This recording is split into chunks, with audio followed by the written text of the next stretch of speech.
Alors, tout à l'heure, j'avais relevé un truc, il nous avait parlé des conséquences du mariage des petites filles, etc. Il nous a parlé de Aïcha qui perd ses cheveux. Mais est-ce que tu peux nous ramener, c'est quel texte qui parle de ça après le mariage? Puisque la perte de cheveux, c'était avant qu'il y ait cet isolement de 9 ans. Donc c'est un truc hors contexte que tu as cité. Bref, tu pourras quand même te rattraper plus tard. Alors, ce que tu ramènes par rapport à Sheikh Fawzan, tu sais que dans l'islam sunnite, et c'est ton gros problème, pour un musulman sunnite, la parole d'un savant, ce n'est pas une preuve. Ça veut dire que même si Sheikh Fawzan, il dit quelque chose, eh bien, il faut regarder les preuves qu'il va dire. On n'est pas des suiveurs aveugles. L'islam sunnite, c'est pas Tabari a dit, je prends. Ibn Kathir a dit, je prends. Il faut regarder les preuves qu'il va citer. Et d'ailleurs, tu as un savant qui est plus grand que Sheikh Fawzan, qui est Sheikh Al-Uthaymin, qui est justement contre le mariage des petites filles et qui est en Arabie Saoudite. Et c'est un savant qui est beaucoup plus reconnu que Sheikh Fawzan. Mais Sheikh Fawzan, eh bien, ce qu'il dit, il l'a rapporté, il a donné des textes, il vit en Arabie Saoudite et il est contre le mariage à 18 ans. Pour lui, 18 ans, c'est trop tard. Donc, il peut avoir raison, il peut se tromper, c'est pas le sujet. C'est pas Sheikh Fawzan la vérité. Le musulman sunnite, il ne suit pas un savant comme ça aveuglément. Non. Nous, ce qu'on veut, c'est les textes. Et c'est pour ça, tout ce que tu as cité, parce que Jacques Le Fou, en fait, il fait des comparaisons qui n'existent pas. C'est mauvais, c'est mal, etc. Mais où t'as vu dans le Coran qu'Allah, il s'est trompé? Où est-ce que t'as vu dans le Coran qu'Allah, il t'a dit que tu pouvais te marier avec les petites filles, peu importe les conséquences? Ça n'existe pas. Il ne peut pas, alors c'est encore un défi, donne-nous un seul texte, c'est ça qui est incroyable, donne-nous un seul texte du Coran, parce qu'on est dans le Coran, qui te dit, tu peux te marier avec une fille, peu importe son âge, peu importe les conséquences qu'il y a. Ça n'existe pas. Ça n'existe pas, c'est pour ça qu'il faut qu'on reste, qu'on regarde justement sur la Talaq. Où t'as vu ça? Où t'as vu que dans sur la Talaq, il y a un verset qui te dit, tu peux te marier avec les petites filles, tu peux consommer le mariage, t'isoler et l'acte sexuel à n'importe quel âge, peu importe les conséquences. Et peu importe sa cause du tort. Pas du tout. Donc en fait, depuis tout à l'heure, tu es en train de critiquer un truc, mais c'est pas l'islam. Et non. Tu critiques peut-être des pensées de musulmans, peut-être des arguments de certaines personnes, de certains savants musulmans qui vivent ailleurs, etc. Non, ça n'a rien à voir.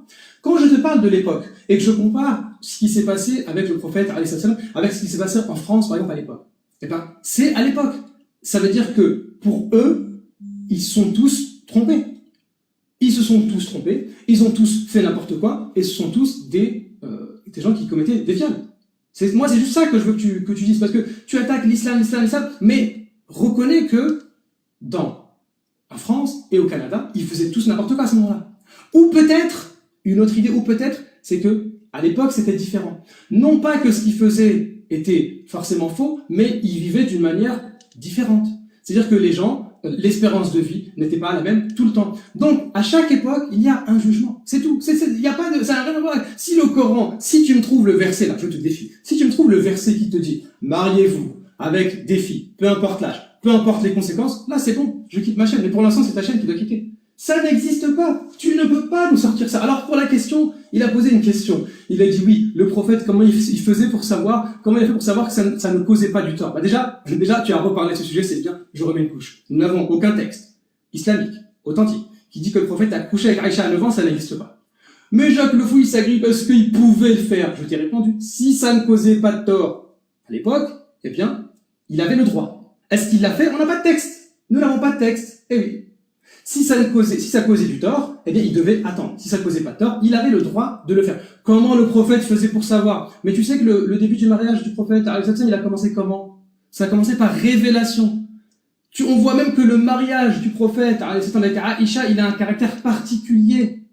Ce mariage-là, il commence par une révélation. C'est l'ange Jibril, alayhi salam, qui lui annonce ce mariage-là. Donc le prophète, il est prophète. Il va savoir si ça cause du tort ou pas. Donc ton argument, il est nul. Ton argument, il est complètement... tout ce que tu... Aïcha et tout, tu peux plus l'utiliser. Tout ce que tu racontes, c'est n'importe quoi. Maintenant, je te défie de rentrer dans Surat Talaq. On rentre dans Surat Talaq et tu me prouves que l'islam autorise le mariage avec les filles, peu importe l'âge, peu importe les connaissances, ça n'existe pas. Tu me dis c'est pas l'islam qui dit que le mal. On va voir ici justement que l'islam parle de conditions pour le mariage. Que cette sourate-là, elle va te montrer qu'il y a des conditions et qu'il ne faut pas faire du tort justement. Est-ce que tu acceptes le défi de rentrer dans cette sourate-là? Question. Tu as fini? Merci. Oui. Alors, Je vais juste rebondir rapidement sur l'argument circulaire que tu as développé. Je pensais pas que tu allais quand même tomber sur ça, mais visiblement si. Je rappelle aux gens ce que c'est qu'un argument circulaire. Ça veut dire ce que tu veux prouver, donc la conclusion à laquelle tu veux arriver, tu l'utilises comme prémisse. C'est normal que tu arrives à ta conclusion qui est le prémisse que tu as posé. Ça veut dire ça veut dire Mahomet est un prophète. Chose qui n'a aucun sens pour moi. Mahomet n'est pas un prophète. D'ailleurs, c'est ça qu'on essaie de prouver, que Mahomet est un prophète et que Allah est le vrai Dieu créateur. Mais toi, tu l'as utilisé comme prémisse. Ça veut dire, moi, je te dis que Allah ne peut pas être un Dieu parce que justement, en plus, tu me donnes mes arguments. Tu dis que c'est Allah qui a révélé un bédouin de 54 ans de coucher avec une petite fille de 9 ans. Ben, merci. Et pour me dire qu'il n'y avait pas de mal, à ça, c'est parce que Mahomet est un prophète. Ah bon? Donc nous, on essaye de prouver si Mahomet est un prophète ou pas, mais toi tu dis, non, il pouvait pas y avoir de mal qu'un homme de 54 ans couche avec une petite fille de 9 ans parce que cet homme-là est un prophète. Mais mon pote, c'est la conclusion à laquelle on veut arriver. Donc on veut voir si c'est réellement un comportement d'un prophète ou pas. Est-ce que les paroles divines qu'il a reçues sont des paroles valables en tout temps et en tout lieu ou pas? Tu vas pas me dire si ce sont des paroles valables, et oui, c'est un prophète, parce que c'est un prophète. Et oui, ce sont des paroles divines, parce que Allah est un Dieu. C'est pas comme ça que ça marche. Ça s'appelle un raisonnement circulaire. Et on va passer rapidement sur ce que tu as dit. Une chose avec laquelle je suis d'accord, hein. Tu as dit, un savant, quand il parle, c'est pas lui qu'on va suivre. On va suivre les preuves et les sources qu'il utilise. Je suis d'accord avec toi. Tu vois, je suis d'accord avec toi. Donc moi, quand je t'ai cité Cheikh Salah Al-Fawzan, c'est vrai qu'il fait autorité quand même. Mais c'est pas parce que lui le dit. Parce que lui source ses affirmations. C'est-à-dire, il affirme que dans l'islam sunnite, le mariage des petites filles est halal et qu'à 18 ans, d'après lui, la femme est trop vieille. Je laisserai tout le monde Je laisserai tout le monde prendre son avis sur, une parole qui dit à 18 ans, et une femme est trop vieille pour se marier. Donc lui, il source. Il source quoi? Il utilise le consensus. Il source le consensus qui lui-même utilise le verset 65.4. واللائي يئسن من المحيض من نسائكم من ارتبتم فعدتهن 3 أشهر واللائي لم يحضن. Donc lui, il utilise ce verset.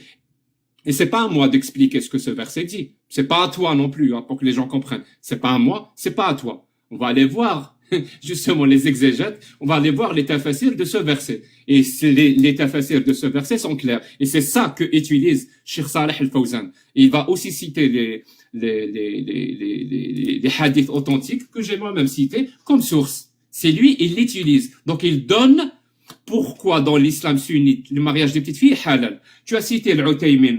Donc on va faire le même exercice. Si Cheikh l'Uthaymin est contre, nous, on a dit, on s'en fout de l'avis des savants. C'est toi qui l'as dit. Pour le coup, je suis d'accord avec toi. Si Cheikh Al-Uthaymin est contre, d'accord, il est contre. Peut-être qu'il est pour, peut-être qu'il est contre, on s'en fout. Mais est-ce qu'il dit, Al-Uthaymin, est-ce qu'il dit que dans l'islam, le mariage des petites filles est haram et il te cite des sources du consensus, de la sunna et du Coran? J'attends. Tu peux, toi, par contre, dire non, Cheikh Al-Uthaymin le dit, donc moi je vais suivre Cheikh Al-Uthaymin. Mais là, tu commets exactement la même erreur que tu as cité tout à l'heure. Il faut pas suivre les savants, il faut suivre leurs sources. Et pour le coup, moi, j'attends toujours une réponse à une question que je pose à chaque fois, vraiment, que je pose à chaque fois, à chaque musulman sunnite avec qui je débat. Et c'est la question qui pose justement le contraste. Dis-moi, s'il te plaît, on a deux lois. Une loi qui dit qu'il est interdit de manière catégorique, mamnou' min 'ambatan. Voilà. Il est interdit de manière catégorique qu'un homme de 54 ans, par exemple, épouse une petite fille de 6 ans et qu'il s'isole avec elle, et s'il voit qu'il peut coucher avec elle, il peut coucher avec elle. Il y a une loi qui l'interdit, catholique. Elle l'interdit, voilà. Par exemple, on va prendre la loi française. Je crois que c'est la loi 222. Cette loi-là qui interdit ce genre d'acte sans aucune exception. Et on a à côté une loi divine, d'après vous, hein. Donc une loi qui a été révélée à un prophète. Et je rappelle à tous ceux qui nous écoutent que la révélation, donc la parole d'Allah, s'est arrêtée avec le prophète. C'est-à-dire quand le prophète est mort, Allah n'a pas parlé à d'autres personnes. Et donc, à la mort du prophète, la parole d'Allah, on l'a. Donc, la charia, si vous voulez, on l'a. Et elle autorise le mariage des petites filles. La preuve, beaucoup de gens l'ont fait. Le prophète l'a fait. Il y a beaucoup de sahaba qui l'ont fait. Le mariage avec des petites filles. Donc, dis-moi, cette loi-là, qui est supposée être valable en tout temps et en tout lieu, parce que c'est la parole divine, donc, qu'on peut, et tu sais quoi, je vais même prendre tes mots, même si ça m'intéresse pas, mais je vais quand même prendre tes mots. Il y a des circonstances où un homme de 6 ans, un homme de 54 ans peut épouser fille de 6 ans. Il y a des circonstances où c'est acceptable. Dis-moi, s'il te plaît, quelle loi est pour toi la meilleure? La loi française, qui interdit de manière catégorique ce genre d'acte, ou c'est la loi d'Allah et du prophète qui l'autorise dans certaines circonstances? Moi, je réponds à ma question pour que les gens comprennent que c'est pas une question piège. Moi, je dis que la loi française, dans ce contexte-là, elle est 1000 fois supérieure à la loi d'Allah. Et si c'est le cas, donc la loi d'Allah ne peut pas être une loi divine. Elle ne peut être qu'une loi humaine. Parce qu'on est en train de comparer une loi humaine de 2024 et une loi humaine du 7e siècle. Alors dis-moi, quelle loi est meilleure, Jésus musulman?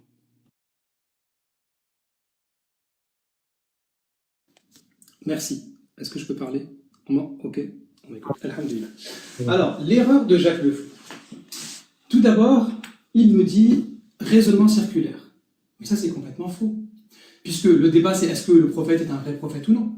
Ta question, c'est est-ce que le prophète a couché avec Aïcha le vont pas? On n'a pas de texte qui parle de ça, c'est tout.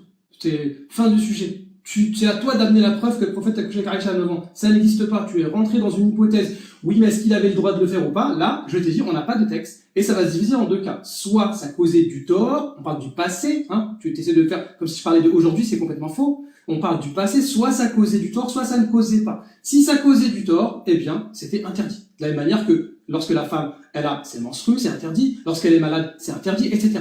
Et si ça ne causait pas du tort pour l'époque, eh bien, le prophète avait le droit. Est-ce qu'il l'a fait? Il n'y a aucun texte qui dise que c'est à 9 ans. Là, l'ambiguïté, elle est vite répandue. Et tout est live, alhamdoulilah, il saute. Tout est live, il saute. Le prophète, il nous dit, oui, mais c'est un prophète, etc. Le prophète, il a la révélation. Donc lui, il pouvait savoir est-ce que ça causait du tort ou pas pour Aïcha. C'est fini, c'est fini. Selon les mêmes hadiths que tu cites, si on se base sur ces hadiths-là, le prophète, il a reçu par révélation, non pas l'acte sexuel, c'est dégueulasse ce que tu dis, mais le droit d'épouser Aïcha. On parle du mariage. Le mariage, c'est la révélation. C'est pas l'acte sexuel. Arrête de raconter n'importe quoi. Sors un peu de ton monde là. Essaye de respecter un peu les musulmans. C'est le mois du Ramadan. Arrête avec tes idées bizarres.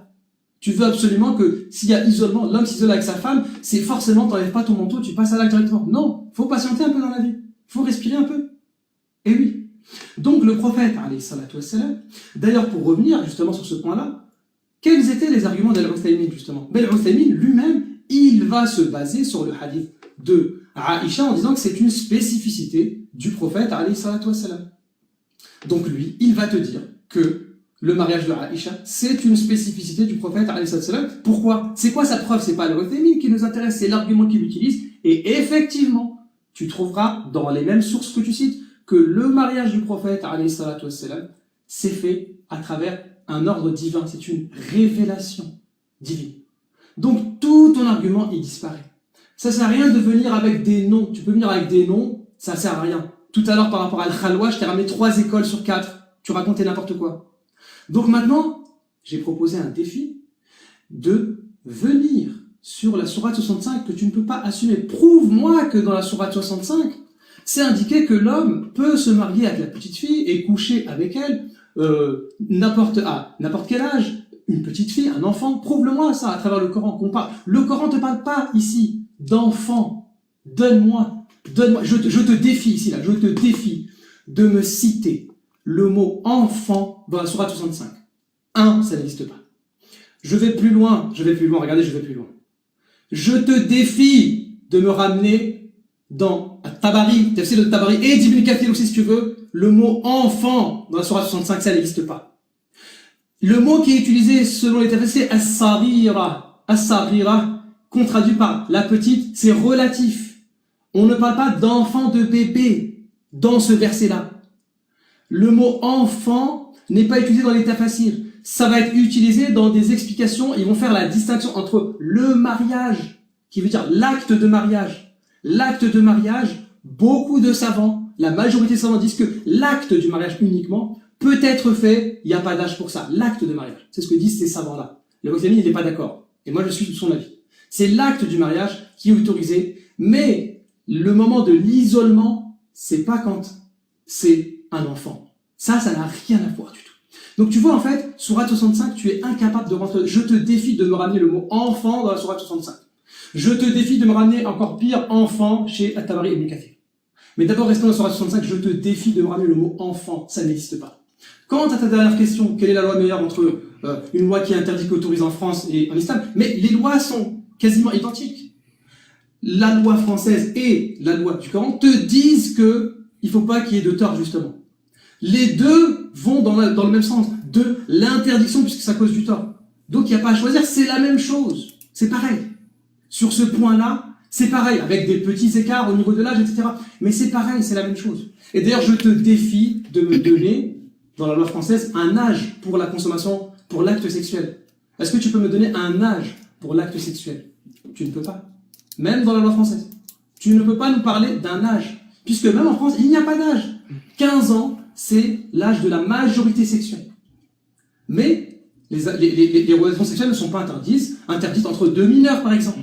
En France, 17 ans et 13 ans, c'est autorisé. Je ne parle pas de mariage. Le but, on ne parle pas de mariage ici. On parle d'actes de rapport intime.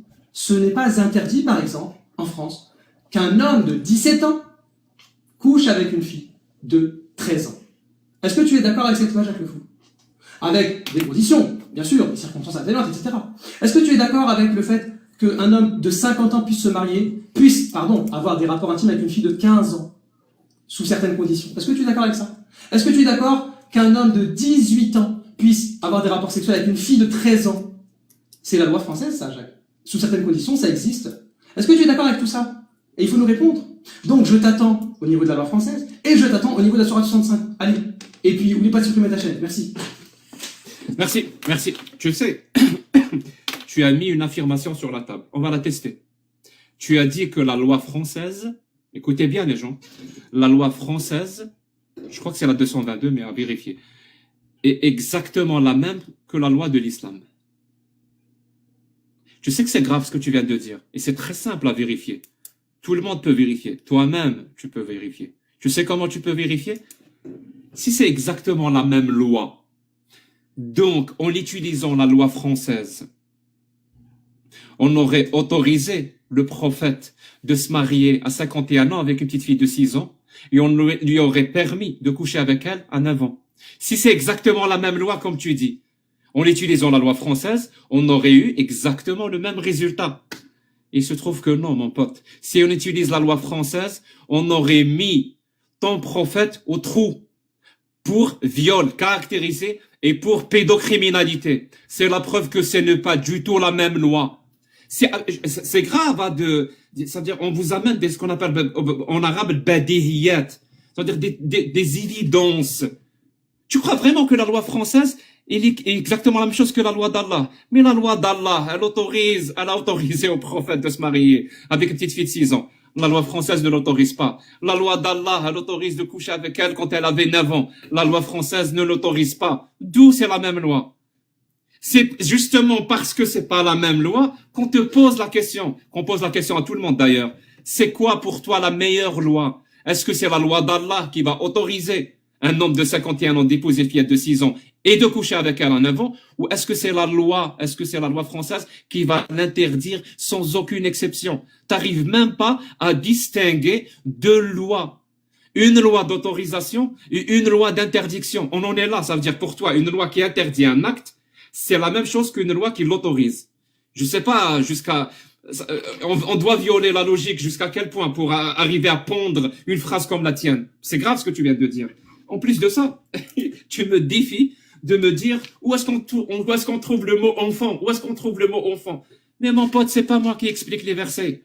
Encore une fois, il fallait me prévenir si j'étais en train de débattre avec un coraniste qui me dit où est-ce que dans le verset c'est écrit petite fille, où est-ce que il n'y a pas écrit petite fille. Mais je ne suis pas en train de débattre avec un coraniste. Je suis en train de débattre avec un sunnite. Tu sais, et plus tu as posé la question, et tu as toi-même répondu à la question. Dans les tafasirs, Allah et l'ami ahirna, c'est écrit impubère, et c'est écrit petite fille. Tu l'as même dit toi-même, sarirat, as-sarira. Tu sais pas parler l'arabe? Je croyais que tu parlais l'arabe. Sarira, ça veut dire quoi? Ça veut dire petite fille. As-sariratu, ça veut dire petite fille. Tapez sur Google, ou faites comme vous voulez, demandez à quelqu'un qui parle arabe, dites-lui comment on dit petite fille en arabe, il va vous dire as-sarira. Et c'est exactement ce qui est écrit dans les tafasirs. Tu m'as dit tout à l'heure que, d'après toi, apparemment, Cheikh Al-Uthaymin affirme, source à l'appui, que ce mariage, c'est ce qu'on appelle dans l'islam khususiyat al-nabi. Donc les spécificités du prophète. Ça ne concerne pas les autres, ça ne concerne que le prophète. Mon pote, est-ce que cet avis-là de Cheikh Al-Uthaymin, il fait consensus? Ou est-ce que on va lui appliquer ce qu'on appelle dans l'islam sunnite ar-ra'yu shadh la yu'khadhu bih. Donc l'avis qui est je sais même pas comment minoritaire ou déviant ou qui est complètement à côté, on ne le prend pas vu qu'il y a un consensus. Ça veut dire que tu as un avis de Cheikh Al-Uthaymin, tu dis d'un côté qu'il faut pas suivre les savants, il faut suivre leur comment ils sourcent, mais en même temps c'est exactement ce que tu fais. Et moi je sais pourquoi tu fais ça, pour faire croire. Alors que va lire le consensus. Lis-nous le consensus. Ça serait très simple. Hein. Si réellement le mariage des petites filles était haram dans l'islam, ça serait très simple. Hein. Tu vas nous prendre, Jack nous ment, voilà le consensus. Le consensus, haram zawaj as-sarira. حتى je sais pas حتى تصبح عاقلة وهي بعمر 18 سنة. Donc le mariage des petites filles est interdit et voilà les sources et voilà. Mais il y a pas ça. Il y a le contraire. C'est pour ça que tu fuis comme la peste ton consensus et tu vas aller voir tous les avis, les petits avis qui n'ont pas de source, contraires au consensus. Ce qu'on appelle ra'yu shadh, c'est-à-dire les avis minoritaires qui ne représentent pas le consensus. Je le répète, hein, il y a un consensus dans les 4 écoles de l'islam sunnite, un consensus total, que le mariage des petites filles est halal. Et c'est grave ça, c'est grave. Tu te rends peut-être pas compte, mais c'est grave. Et tu sais pourquoi tu te rends pas compte? Là, on a la démonstration parfaite de ce que Voltaire pourrait, ou peut-être ce qu'il a dit, que ceux qui croient à des absurdités vont commettre des atrocités. Parce que les gens se posent toujours la question, comment ça se fait qu'il y ait des attentats? Comment ça se fait qu'il y a un homme qui est à l'intérieur d'un avion et qui va directement dans un immeuble? Comment ça se fait que quelqu'un prend des armes et qui tue son prochain? Ça, c'est pas normal. Je vais vous le dire, les gens. C'est parce que ce qu'ils font, ils pensent que ce qu'ils font est quelque chose de bien. Et pour arriver à convaincre quelqu'un que tuer son prochain est quelque chose de bien, tu dois au préalable lui faire croire à des absurdités du genre, il y a un Dieu, il envoie un messager à travers un ange, et ce bédouin il lui a fait des miracles, il s'est envolé sur le dos d'un âne ou je sais pas quoi, il est allé dans l'espace. Ça, c'est des absurdités. Et quand tu finis par croire à ces absurdités, je vous assure que tu finis par dire et commettre des atrocités. Ça ne vient pas de nulle part, le terrorisme islamiste. Ça vient de là. Le fait de faire rentrer ce genre d'absurdité. On est là à débattre sur le mariage des petites filles, putain. On est là à débattre sur le mariage des petites filles. Est-ce qu'il faut, oui ou non, laisser un homme de 54 ans pénétrer une petite fille de 9 ans? C'est grave, hein. C'est grave. On est là à débattre de ça. Merci beaucoup. Merci. Merci. Avant que Jésus rétablir un truc, on va rétablir. Oui, vas-y. Il parle 8, 9 minutes, depuis tout à l'heure je suis en train de voir le temps. Exactement. Et Jésus musulman il parle 2 minutes 30, 3 minutes. Et en plus c'est clairement du hors-sujet ce que tu es en train de faire là. Ouais. Il ne répond pas du tout. Il ne répond pas à ce que je dis. Et on va reprendre point par point. Et d'abord il faut éclaircir. Nous sommes contre le terrorisme. On est contre tous ces trucs-là. On l'a déjà dit. Jésus musulman, permets-moi 2 secondes, je dois recadrer. Qu'est-ce que Jack Lefou a fait? Il a joué avec les émotions. Il a utilisé certains mots-clés. Il a carrément fait un hors-sujet. Alors, Jack Lefou,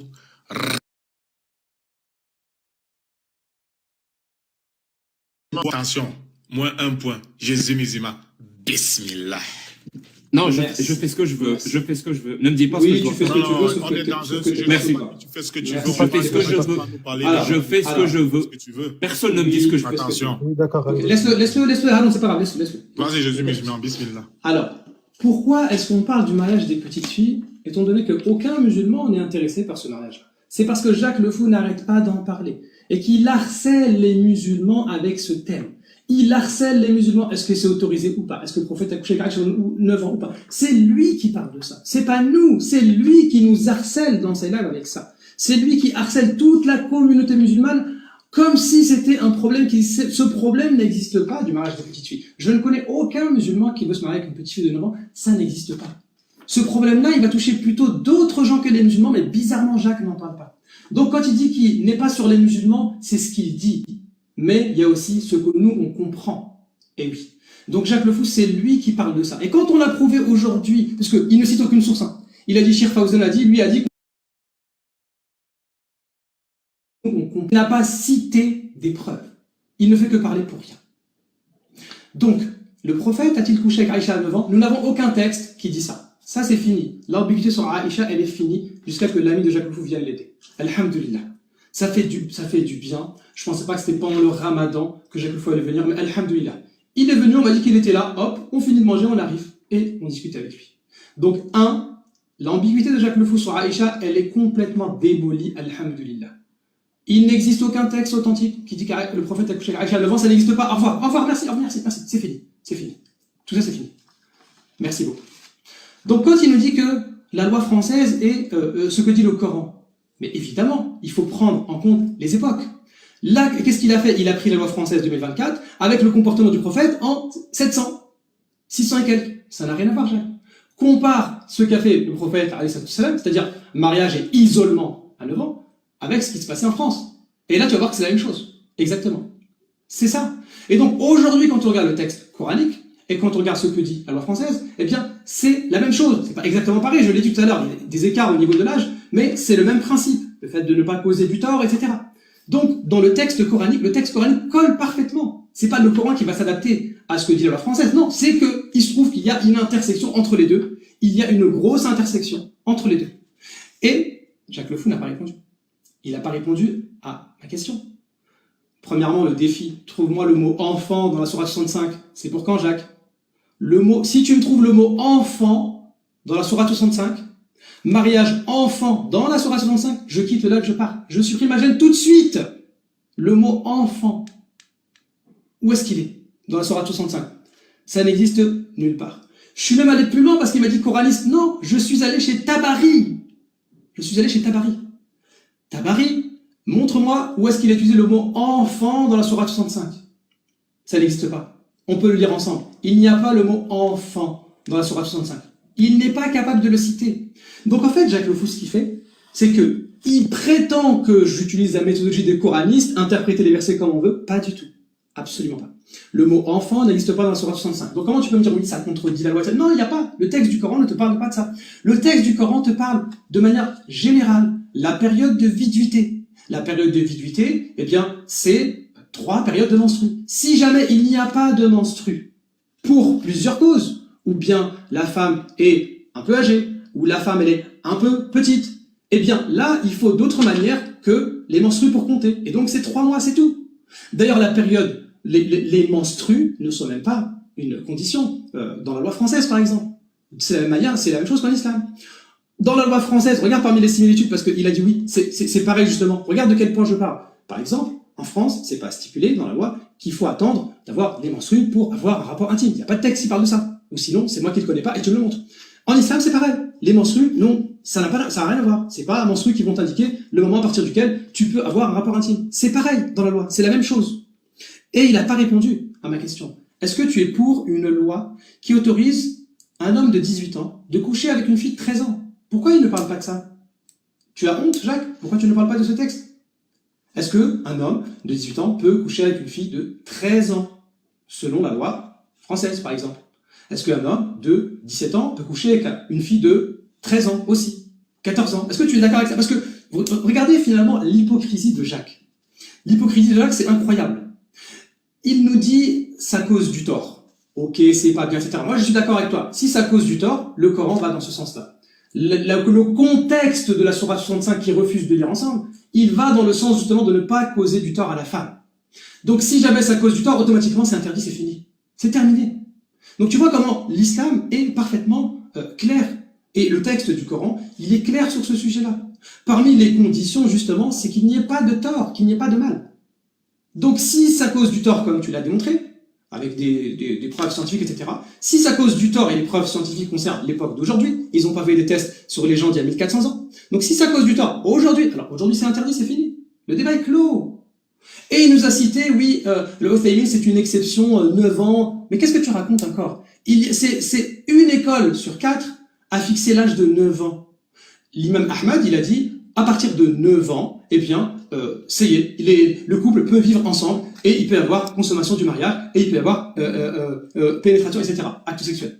Ça, c'est un imam sur 4. Les 3 autres et la majorité des savants te disent que non, le 9 ans de Aïcha, on ne le prend pas en compte. Le 9 ans de Aïcha n'est pas une indication. Non seulement le 9 ans de Aïcha, dedans il n'y a pas d'implication de rapport intime comme on l'a vu, c'est le moment de l'isolement, mais en plus 9 ans n'est pas un indicateur à prendre en compte. Donc où est-ce que tu as vu que le Coran et la Sunna, donc l'islam, enseigne que 9 ans c'est bon? Non, c'est faux, ça n'existe pas. Il y a un imam sur 4, c'est vrai, qui a dit 9 ans c'est bon. Mais cet imam-là, il vivait il y a plus de 1000 ans. Donc lui, en fonction de son époque, il a jugé que 9 ans c'était bon. Mais les autres ne sont pas d'accord avec lui. Et les autres te disent que 9 ans, ce n'est pas un âge. Ce n'est pas un âge pour la consommation du mariage. Donc tu racontes n'importe quoi. Tu racontes n'importe quoi, Jacques le Fou. C'est ça, Jacques le Fou. Tu n'as cité aucune preuve, rien. T'as rien du tout là. Tu n'as rien du tout. Tu ignores les hadiths. Tu ignores le Coran. Tu ignores les textes, les tafsir de Tabari et tout, tu les ignores. Et tu ignores même la loi française. C'est donc n'importe quoi ce que tu racontes. Donc, je relance mon défi et je repose ma question. Défi, trouve-nous le mot enfant. Le mot enfant dans la sourate 65, on attend. Trouve-nous le mot enfant chez le plus grand des commentateurs, Tabari. Merci. Et est-ce qu'un homme de 18 ans peut coucher avec une fille de 13 ans? Est-ce que tu es d'accord avec ça, oui ou non? Merci. Merci. Donc, avant que Jack le Fou ne prenne la parole, le frère Jésus musulman a posé 2 questions. Vu que Jack le Fou a demandé au frère de répondre à ces questions, le frère a répondu. Alors, Jack le Fou, nous les musulmans, nous exigeons que tu répondes à ces 2 questions-ci. Merci. Tu peux exiger tout ce que tu veux. Tu es libre de tes, exigences. Ça, c'est l'entente qu'on a eu à Jack le Fou. On fait pas le malin. Oui, tu es libre de tes exigences. Oui, voilà, c'est ça l'entente qu'on a eue. Merci. Chacun est libre, de sa parole et de ses exigences. Tu as exigé. Merci. Que Jésus musulman réponde à tes questions. Est-ce que tu veux que je débatte avec toi maintenant? Ah non, avec Jésus musulman. Je peux, il n'y a pas de souci. Je peux à partir de maintenant débattre avec toi. T'inquiète, je suis le modérateur. Si tu ne vas pas chercher, non, fais ça avec d'autres musulmans. C'est comme tu veux, c'est comme tu veux. Je débat avec toi. Règles que nous avons établies, Jack le Fou. Je débat avec Jésus musulman avec toi. Jésus musulman réponde à tes questions. Un modérateur, un l'auditoire à témoin. Alors nous exigeons. Je fais quoi? Je débat avec toi ou avec Jésus musulman? Il essaie de jouer là, vas-y. Avec qui tout de même, tu vas pas toujours t'en sortir. Bah non, dis-moi. Je débat avec qui, toi ou Jésus musulman? Parle, Café Billah. Parle. Café Billah. Merci. Ça commence à paniquer. On retire la parole. Nous sommes désolés. Vu que je ne débat, il n'y a pas de souci. Vu que le débat n'est pas. Les frères, s'il vous plaît, laissez Jacques le Fou répondre, s'il vous plaît. Merci. Vu que le débat n'est pas avec toi, mais avec Jésus musulman, permets-moi d'ignorer tout ce que tu as dit. Voilà, ça m'intéresse pas.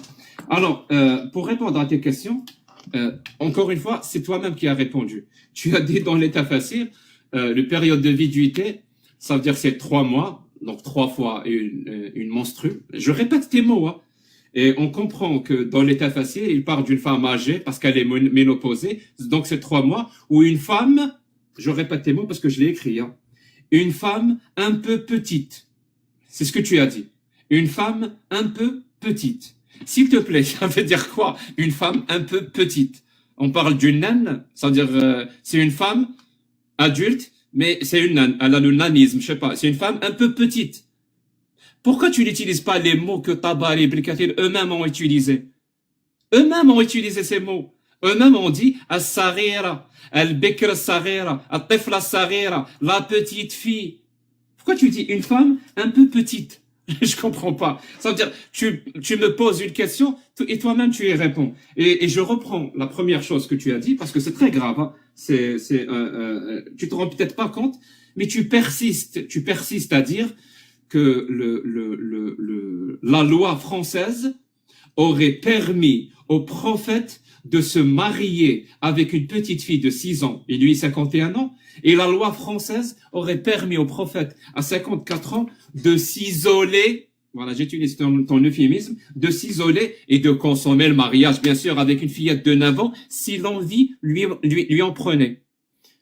La loi française dit ça. Est-ce que tu es sérieux? Et en plus, depuis tout à l'heure, tu essaies de par tes mots, hein, j'essaie même pas de formuler maintenant des arguments. Je prends juste ce que tu as dit pour démolir le narratif de l'islam sunnite.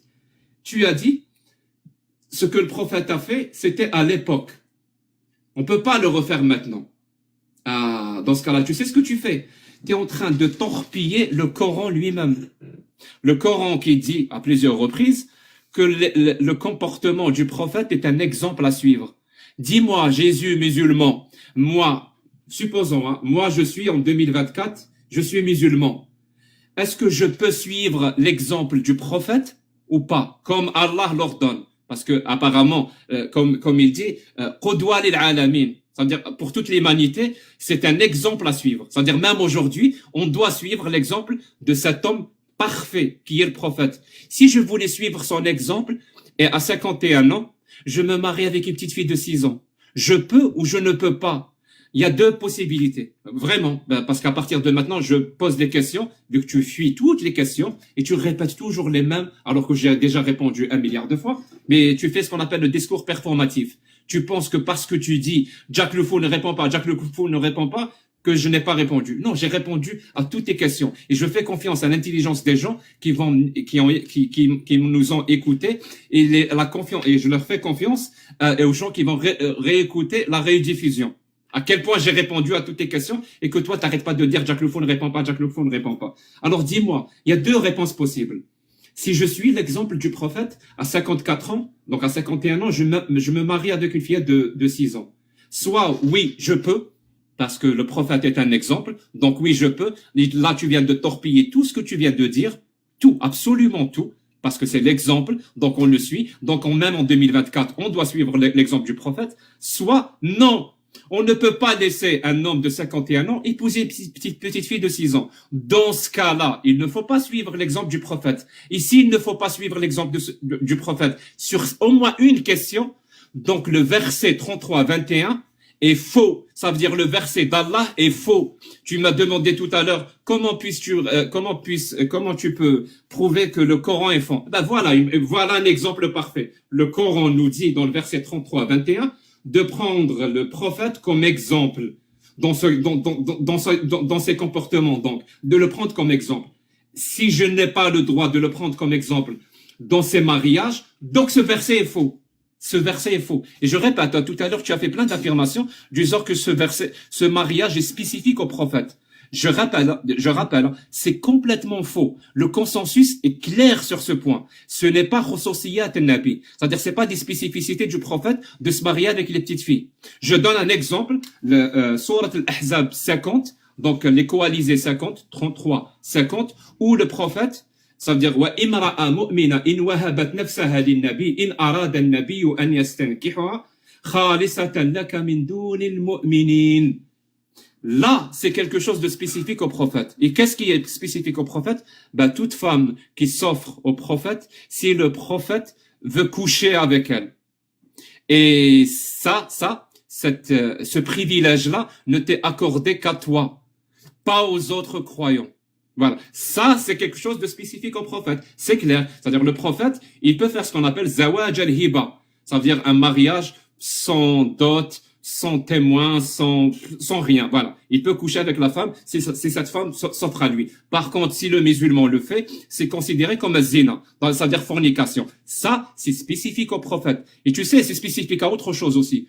C'est spécifique à tous les gourous de toutes les sectes qui s'offrent ce genre de privilèges sexuels. eh ben ça ne rate pas. Le prophète lui-même s'offre ce genre de privilège sexuel.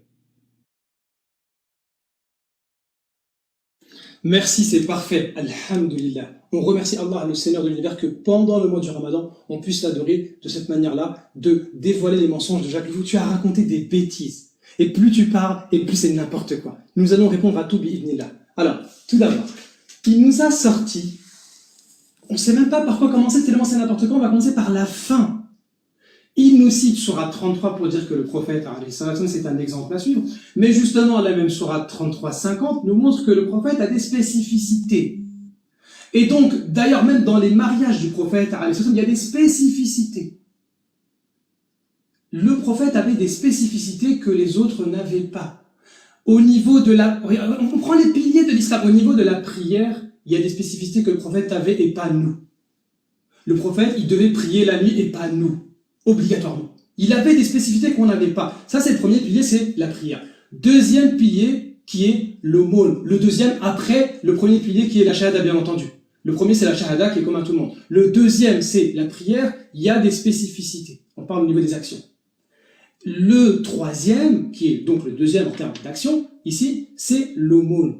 En termes d'aumône même, il y a des spécificités pour le prophète. Il n'acceptait pas la zakat. Donc, encore une fois, il y a une spécificité pour le prophète, alayhi salatu wassalam. Au niveau du jeûne, le jeûne du mois du Ramadan, vous savez que le prophète, alayhi salatu wassalam, eh bien, au moment de couper, il prolongeait son jeûne. Et parfois, il jeûnait plusieurs jours d'affilée. Et il a déconseillé les compagnons de faire pareil. Encore une spécificité. Donc, qu'est-ce que tu racontes, Jacques? N'importe quel musulman sait que le prophète, il a des spécificités. Et justement, ce qui va en faveur du fait que c'est spécifique au prophète, alayhi salatu wassalam, c'est que ce mariage avec Aïcha, c'est le seul mariage que le prophète, alayhi salatu wassalam, où il a reçu ce mariage-là à travers la révélation. C'est pourquoi Al-Uthaymin, il penche vers la spécificité du prophète, alayhi salatu wassalam, que c'est un mariage spécifique au prophète et que ce n'est pas quelque chose qui est à reproduire. Ça, c'est l'avis de certains savants qui existent. Ça, c'est le premier point.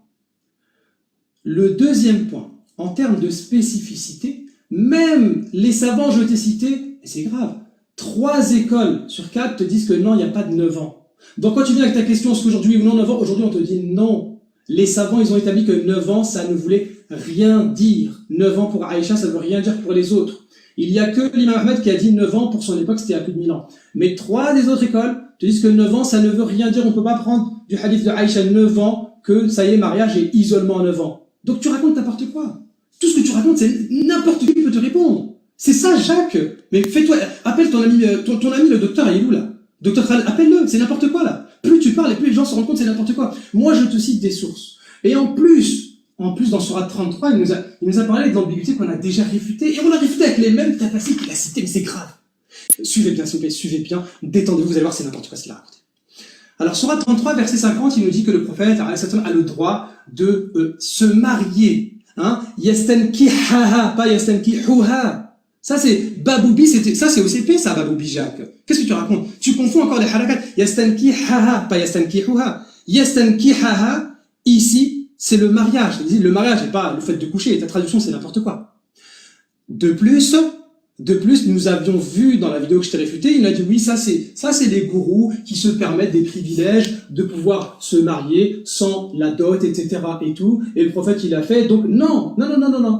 Tu avais dit que le prophète, justement, tu avais parlé de cette ambiguïté, je t'avais démontré avec les chaînes de transmission authentique que le prophète avait le droit de pratiquer ce mariage-là. Le prophète, regardez ça qui est extraordinaire. Le prophète, il avait le droit de pratiquer un mariage spécifique. Regardez, il avait le droit de pratiquer le mariage qui est de se marier sans dot. Il avait le droit, si la femme accepte. Mais il ne l'a pas fait. C'est ça qui est extraordinaire. Il ne l'a pas fait. Je répète, il nous parle des gourous. Justement, le prophète, en fait, c'est un enseignement, tout ça. Le prophète, c'est une miséricorde pour l'humanité. Regardez, la page juste avant, le haut de la page du verset qu'il a cité, c'est quoi? Ya ayyuhan nabiyyu inna arsalnaka shahidan wa mubashiran wa nadhira wa da'iyan ila Allah bi'idnihi wa sirajan munira. Le prophète, c'était une lumière, un exemple. Le prophète avait le droit d'épouser une femme sans lui donner de dot, mais il ne l'a pas fait. Pour montrer que si jamais quelqu'un il veut pratiquer ce type de mariage, qu'il sache que l'exemple, le prophète, lui qui avait le droit, ne l'a pas fait. À plus forte raison, on ne le fait pas. C'est ça, on te donne cours gratuit, Jacques. C'est gratuit, ça. Eh oui, on n'a pas pu faire Tarawih, on a fait l'Aïcha Alhamdulillah en groupe, mais c'est gratuit les cours, Jacques. Viens t'abonner à ma chaîne, on te donne des cours gratuits, y a pas de souci. Alors, maintenant nous allons revenir à une dinguerie. S'il vous plaît, écoutez bien. Jacques, je t'ai dit, malheureusement tu savais pas que j'allais venir aujourd'hui, mais c'est trop tard. Il a dit une dinguerie. Je l'ai défié. Déjà, je l'ai défié sur la loi française. Est-ce qu'un homme de 18 ans peut coucher avec une fille de 13 ans? Est-ce que ça cause du dommage ou pas? Il a jamais répondu, il a fui le débat. Il a fui le débat. Maintenant, il a dit une dinguerie. Qu'est-ce qu'il a dit? Il a dit oui, la loi française aurait mis en prison le prophète parce qu'il s'est marié. Mais la loi française, quand? Il y a 1400 ans? Non, pas du tout, puisque les rois eux-mêmes pratiquaient ça. Oui. Aujourd'hui, alors ne compare pas avec ce que a fait le prophète avant, puisque les 3 écoles te disent 9 ans, ça veut rien dire. Donc tu es complètement piégé. Merci. Ne compare pas la loi française avec le prophète il y a 1400 ans. Aujourd'hui, tu prends le texte coranique et tu prends la loi française, il n'y a pas de problème. Et tu peux même prendre l'explication de plusieurs savants. Il y a une grosse compatibilité, une grosse intersection entre ce que dit la loi française et ce que va dire le Coran, appuyé par les textes coraniques, des textes des hadiths, etc. Et des paroles de savants. Là, il a dit quoi? Il a dit une dinguerie. Et ça, il avait déjà dit dans une vidéo. Écoutez bien ce qu'il a dit. Il a dit, aujourd'hui il l'a dit, et il l'a dit dans les autres vidéos avant. Et j'ai les minutes et les secondes. Il a dit que les exégètes, donc j'espère qu'il va me sortir tout de suite là, tout de suite il faut nous sortir l'exégète là, le tafsir là. Sors-nous Tabari tout de suite là.